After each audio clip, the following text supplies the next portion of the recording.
What's up everybody, John from Old Reading Farm here. Thanks for joining us. In today's video, we are going to tell you the 7 biggest mistakes that beginner alpaca owners make. And just so you know, this is like our personal opinion. There are a lot of conflicting opinions about alpacas and stuff like that, so this is just how we feel.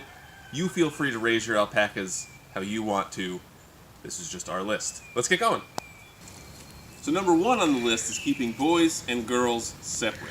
The thing about boy alpacas is that they will be boys, even if they are gelded.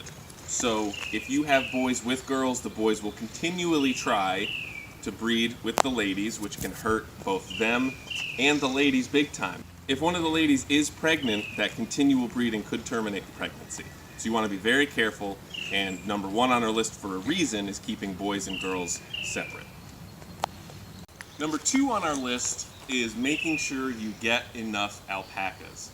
We see a lot of posts about people saying, oh, I'm getting my first alpaca this weekend, which is then followed by 100 comments of people saying, you need to get more than one. And it is very important, because alpacas are herd animals, and they will not make it just on their own. And you also need to make sure that their herd consists of other alpacas, because they really find their herd and they get more comfortable with other alpacas. The best advice I think we ever got with alpacas is that you need to get 3, because if you get 3 and let's say something very bad happens to one of them, you still have 2, so that you're not going to be in a super time crunch to get, a new partner for your solo alpaca. So you want to make sure you get at least 3. Or you could be like us and get 26.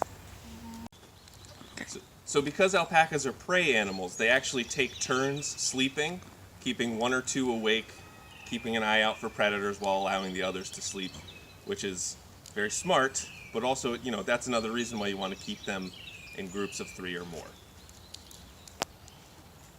Number 3 on our list of mistakes is keeping alpacas with other animals. Now, we see a lot of people who keep alpacas with goats, with sheep, with donkeys, or with horses, and that in general is a big no-no.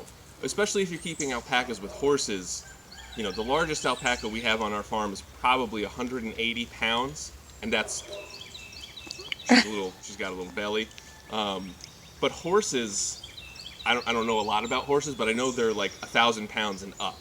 And the other thing I know is that horses with 1 kick can literally kill an alpaca.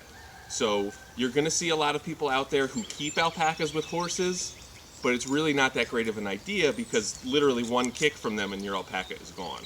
We also see a lot of people who keep alpacas with goats and sheep and donkeys. The problem with that is there are a lot of parasites that goats can handle, but alpacas can't. And those parasites can travel from species to species, so you can get an alpaca very sick with a goat worm that may not make that goat sick.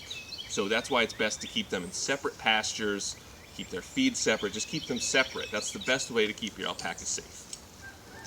Number 4 on our list is people not making sure that you have a good vet in your area. You want to be able to have a vet on call in case there's something going on that you can't handle. We are lucky enough to have a couple of vets.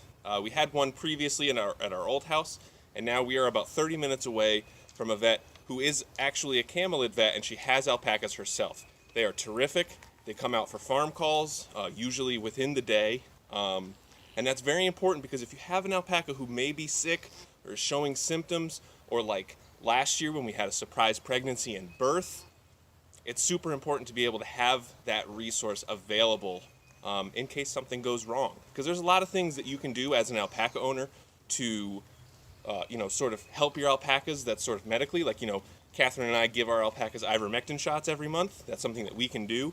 But, rabies shots and other things you really need a vet out for. So number 5 on our list is not making sure that you're able to source good quality hay. So alpacas eat second cut hay for the most part. That has the most nutrition for them in terms of protein and other nutrients. And it's very important that you get them the right kind of hay, because they can't just sustain on feed alone. Now, if you do have really high quality grass in your area, they can graze, but it's always good to have a source of hay that you can trust, that's good, high quality stuff.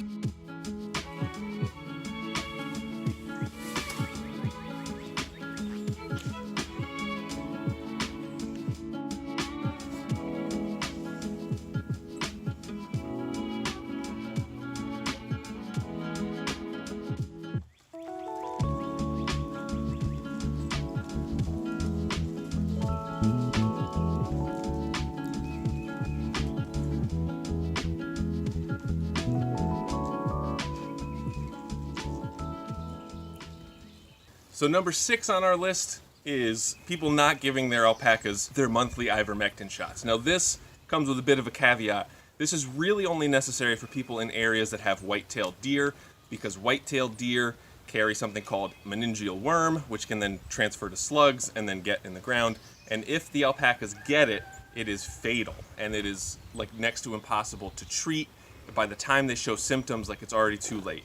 So you want to be on a monthly cycle of giving them ivermectin.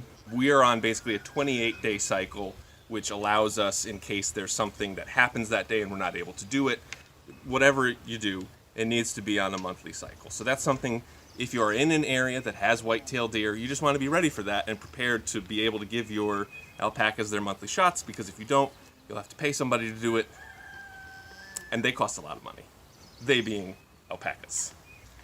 All right, so number 7 on our list is the big one that kind of encompasses all of this, but it's not doing your research. So we find a lot of people posting on the alpaca groups, hey, I'm getting my first alpaca this weekend, any tips? And that's like one of those things where you really need to do your research before you get these animals. And I think, with any livestock, you want to do your research. Alpacas are specialized creatures. They need a lot of, different care. And while they are pretty low maintenance, there's just certain things you need to look out for, like all the things we've gone over in this video. Monthly ivermectin shots, you need to be able to get their hay, having a vet out is important. They have different needs than a lot of other livestock, and they are a different animal species, and so they have different needs. So, one of the things is you don't want to change where the alpacas are equatorially, I think is the word. Or latitudinally? You don't want to move an alpaca from, let's say, Florida to New Hampshire. That can be really stressful on them because they get used to the Florida temperature, and then they're, huge change. You basically want to keep them in the same vicinity. So like all of our alpacas have come from the Northeast, within like a 4-hour drive, so not a huge change climate-wise. And that's important, especially now. These guys were actually supposed to get shorn yesterday, but because of the weather, we rescheduled. And so over the next couple weeks, it's going to be pretty hot, so we're going to need to keep an eye on it and make sure we hose them down if they need to, because it'll be pretty hot. So another very important thing that you'll find out if you do your research is called berserk male syndrome, which is when you have a baby male, if you are too hands-on with him, he can then basically associate humans with being alpacas, and then when he's a full-grown adult, he'll come and charge and get like super aggressive with any human that he sees, which becomes a real big problem because, while they are relatively small on the livestock scale of things, they are pretty big, and males can be pretty aggressive. And while they are generally nice, passive, humming creatures, they can do some damage. So you don't want to overhandle your males. Another bonus tip is that you really want to find a breeder for your first alpacas who knows what they're doing and who can help you along the way. The first alpacas that we got, we went and visited the farm first. We sat down. They took us around. They showed us their whole process, how they feed, how they keep them. I mean, we probably spent like 2 hours there. And that was after spending an hour on the phone with them asking questions. And, obviously 3 hours doesn't make me an expert in alpacas. I think at this point, I know some things. But you want to make sure that you spend some time with the breeders and you pick a reputable breeder who knows what they're doing, who's going to give you alpacas that are suited for your climate, for your experience level, and who really gives you, some high quality animals that are going to give you years of fun. Because they do last for a long time. They can live up to like 20 plus years. So it is a long-term investment. All right, thank you guys very much for watching this video. We really appreciate it. Please give us a like, leave us a comment, let us know what you think, and as always, please subscribe. Thanks for watching.